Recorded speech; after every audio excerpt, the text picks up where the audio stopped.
안녕하세요. 6살 난 딸아이를 키우고 있는 30대 여성입니다. 익명의 힘을 빌려 제 이야기를 좀 해볼게요. 사람이 염치가 없어도 분수가 있지 제가 오래 산 것은 아니지만 저희 신우 같은 사람들은 살면서 처음 봤습니다. 솔직히 말할게요. 저도 그냥 평범한 사람일 뿐이지 제가 무슨 효녀심청이나 천사도 아니고 저라고 매번 좋아서 어머님께 잘해드린 것은 아니에요. 어떤 날은 어머님에 대한 사랑과 연민이 있기도 했지만 또 어떤 날은 그저 자식이기 때문에 며느리의 도리로. 단, 확실히 말할 수 있는 건 제 딴에는 어머님께 최선을 다했습니다. 그리고 그게 딱히 뭔가를 바라고 한 것도 아니에요. 아니, 까놓고 말해서 뭐 나올 거나 있어야 바라기라도 하지요. 유세 부리자고 생색내자고 한 일은 더더욱 아니었고요. 하지만 그래도 신우들이 사람이라면 어쨌든 피 한 방울 안 섞인 올케가 그렇게 자기 엄마한테 잘하는데 하다못해 입에 발린 말이라도 고맙다, 고생이 많다, 수고했다 한마디쯤은 해줄 수 있는 거 아닌가요? 남편과는 같은 직장을 다니던 동료의 소개로 만나게 되었습니다. 사귀는 동안에는 일단 제 성격이 남의 사생활에 크게 관심을 두는 편도 아니고 해서 남편의 가족관계라던가 경제적 배경 같은 것은 본격적으로 결혼 이야기가 나오기 전까지는 궁금해한 적도 없고 묻지도 않았네요. 솔직히 연애하는 동안에는 남편이란 사람 하나만 보고 만났거든요. 남편은 평범한 직장인으로 술, 담배도 하지 않고 취미생활이 운동인 건실한 청년이었어요. 게다가 재미있는 사람은 아니었지만 과묵하고 매사 행동에 신중했기 때문에 제 마음을 상하게 하는 일도 없었지요. 그러다가 만난 지 2년쯤 되던 해 남편이 먼저 결혼 이야기를 꺼냈습니다. 결혼 생각이 있으면 지금 하고 그게 아니면 헤어지는 게 좋지 않겠냐고 하더라고요.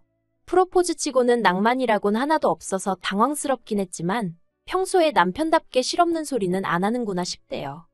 그런데 막상 결혼을 진행하면서 생각지도 못한 상황을 마주하게 되었습니다. 어디서부터 이야기해야 할지 모르겠지만 일단은 가족관계부터 이야기해볼까요?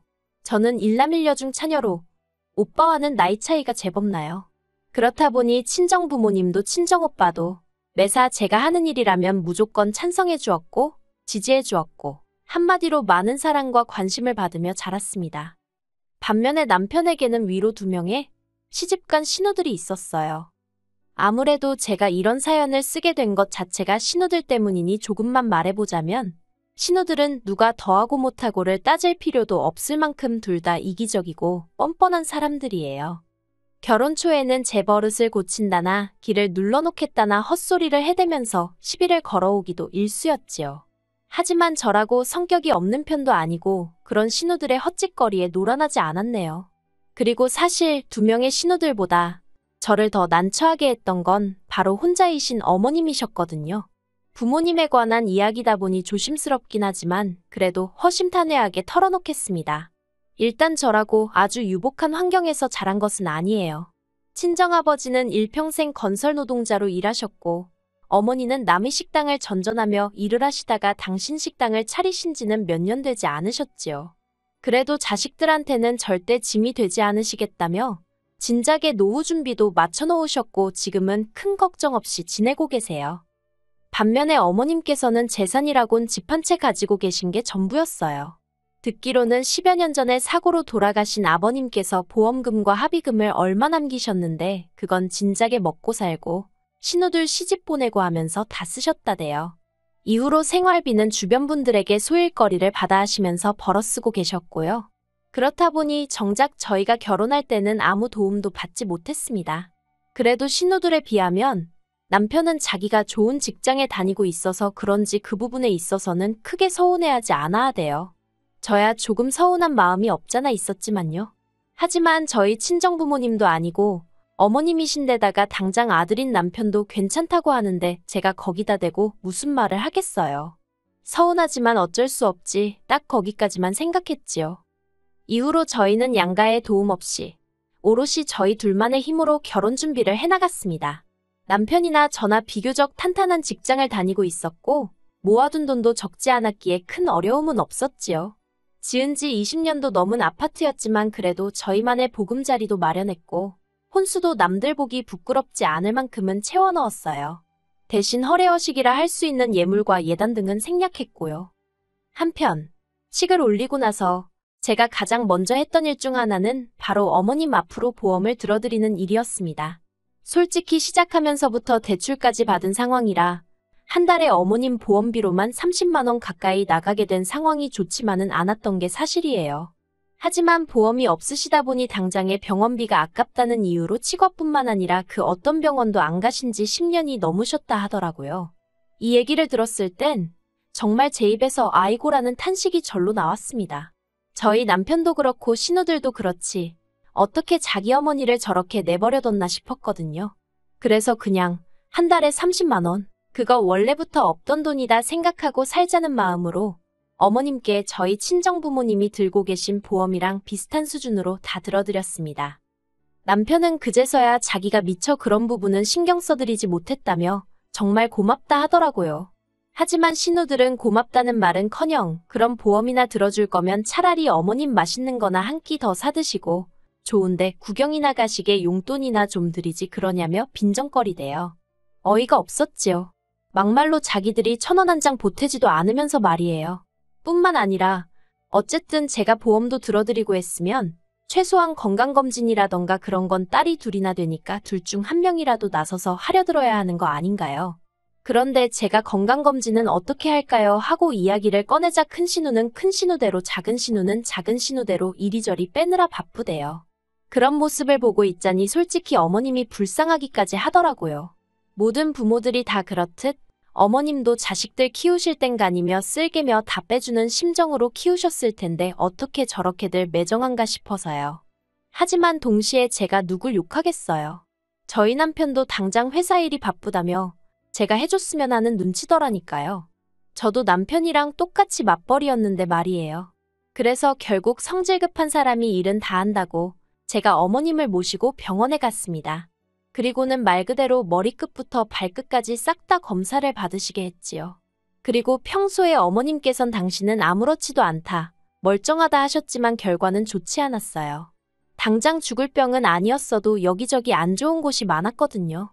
의사 말로는 가족들이 지속적으로 관찰하고 도와드리면 당장은 아니어도 충분히 나아질 수 있다고 했지만 남편이나 신우들을 떠올렸을 때 그 사람들 중 누가 어머님을 지속적으로 관찰하고 보살펴드릴까 의구심이 들었네요. 그뿐만이 아니었습니다. 어머님의 치아 중 멀쩡한 건 정말 몇 개 있지도 않더라고요. 치석은 물론이고 흔들리고 심지어 빠진 이도 있는 걸 자식들 중 아무도 모르고 있었다는 게 너무 충격이었어요. 그래서 임플란트며 뭐며 10개도 넘는 이에 1,000만 원도 넘는 돈이 들어갔습니다. 말이 나와서 하는 말이지만 저도 사람인데 돈이 나갈 때는 스트레스를 꽤나 받았어요. 아무튼 그렇게 어머님이 돌아가시기 전까지 제가 어머님을 모시고 병원에 다녔고 그뿐만 아니라 평소에 식사는 어떻게 하시고 계신지, 아침에 운동은 하셨는지 누가 시킨 것은 아니지만 그냥 제가 자식된 마음으로 챙겨드렸네요. 친정부모님도 어머님께 잘하면 그 복이 전부 저에게 돌아올 것이라며 제 마음 편할 만큼 하라셨고요.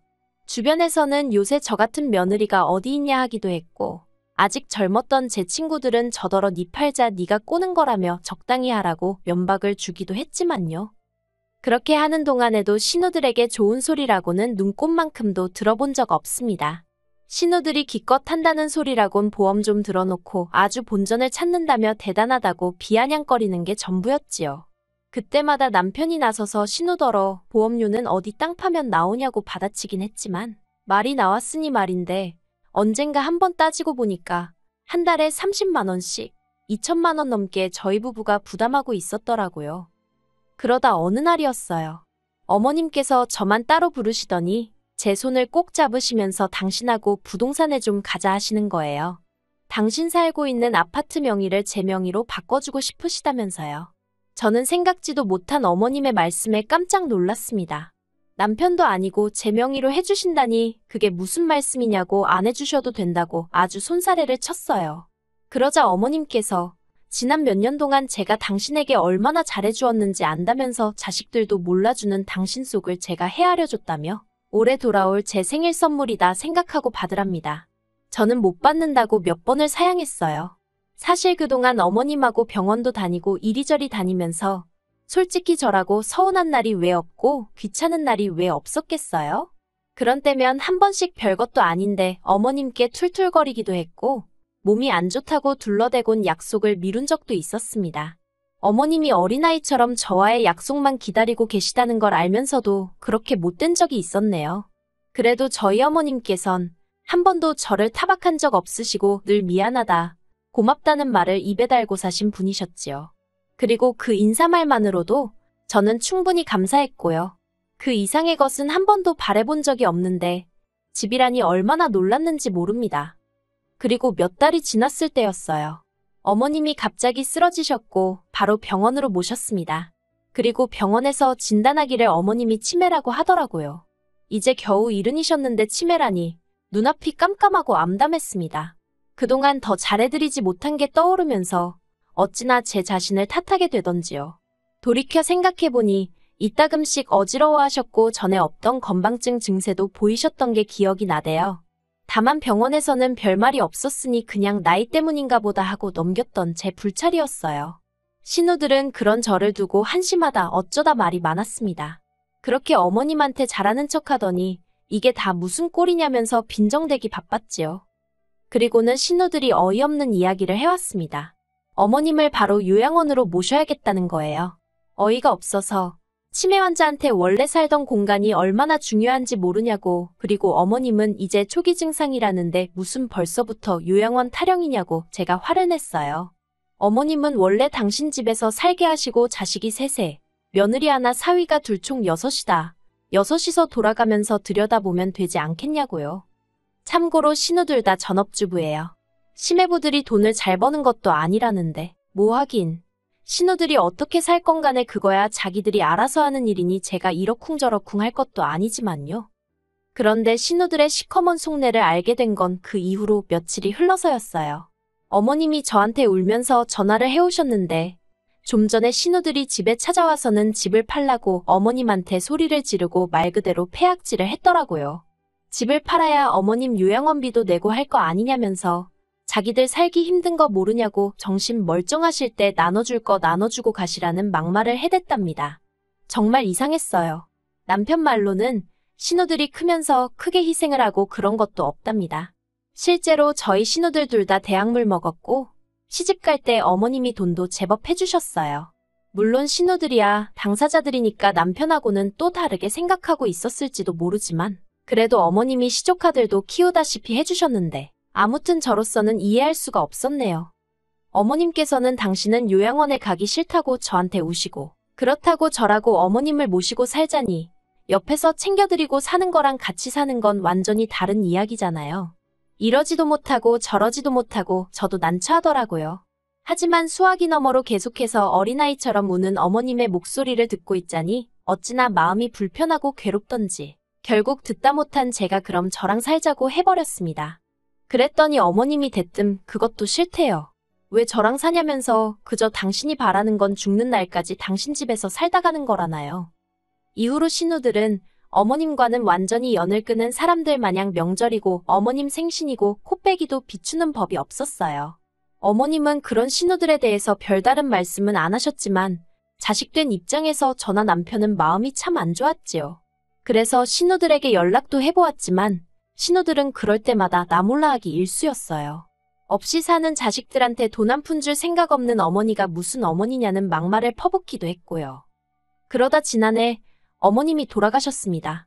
치매는 굉장히 천천히 진행되고 있었기 때문에 어머님은 계속해서 당신 집에서 지내고 계셨는데 돌아가시게 된 건 심근경색이라는 생각지도 못한 이유였어요. 저희는 어머님의 치매가 시작되면서 어머님 댁 근처에 아파트로 이사를 했고 이후로 아침마다 남편과 제가 번갈아 가면서 어머님 댁에 들려 안부를 물었거든요. 그런데 그날은 남편이 말하기를 뭔가 느낌이 좋지 않더래요. 평소와는 달리 초인종을 눌러도 반응이 없고 그래서 남편이 비밀번호를 누르고 들어가 보니 어머님이 침대에서 주무시듯 세상을 떠나신 걸 알게 되었다고요. 예상보다 너무 일렀던 이별 때문에 몹시 슬펐고 그렇게 경황 없이 어머님 장례를 치렀습니다. 하지만 그런 와중에도 신우들은 뭐가 그리 급한지 어머님 명의로 된 아파트를 빨리 정리를 하지 못해 안달이대요. 신우들은 자식들이 전부 다 동의를 해야 집을 처분할 수 있다면서 힘들어하는 저희를 하루가 멀다 하고 불러내고 연락하고 괴롭혀댔지요. 솔직히 사람이 맞나 싶더라니까요. 그런데 알고 보니 어머님 명의로 되어 있던 줄 알았던 집은 진작에 팔린 상황이었어요. 어머님은 그 집에서 월세로 거주하고 계셨더라고요. 도대체 언제 이런 일이 있었던 건가? 저도 도무지 알 수가 없었는데 신우들은 다짜고짜 저를 의심하며 돈을 어디로 빼돌렸냐고 악을 쓰대요. 어이가 없었지요. 제가 뭐 거짓말을 했거나 정말 신우들 말대로 어머님 재산을 빼돌리기라도 했으면 어떻게든 덮어보려고 거짓말이라도 했겠지만 한 게 없는데 무슨 변명을 하고 거짓말을 할 수 있었겠어요. 신우들은 저를 콩밥을 먹이네 어쩌네 난리도 아니었지만 저는 솔직히 뭐라고 짓거리든 귀에 들어오지 않았습니다. 그저 어머님이 돌아가신 게 그 집에서 살게 한 제 잘못 같고 어떻게든 진작에 모셔오지 않은 게 죄송하고 그랬거든요. 하지만 신우들의 경찰에 저를 신고하더니 급기야 고소까지 하고 난리도 아니었습니다. 저를 정말이지 어머님 재산이나 빼돌린 파렴치 안으로 몰아가는데 급급하더라고요. 하지만 당장 어머님과 저를 아는 사람들만 하더라도 빼돌려도 그 집 딸들, 그러니까 신우들이 빼돌리지 며느리는 그럴 사람이 아니라고 할 만큼 모든 게 저에게 유리한 상황이었어요. 무엇보다 저는 결백했고요. 그리고 결과는 당연히 신우들만 변호사 쓰고 어쩌고 하느라 헛돈 날렸지요.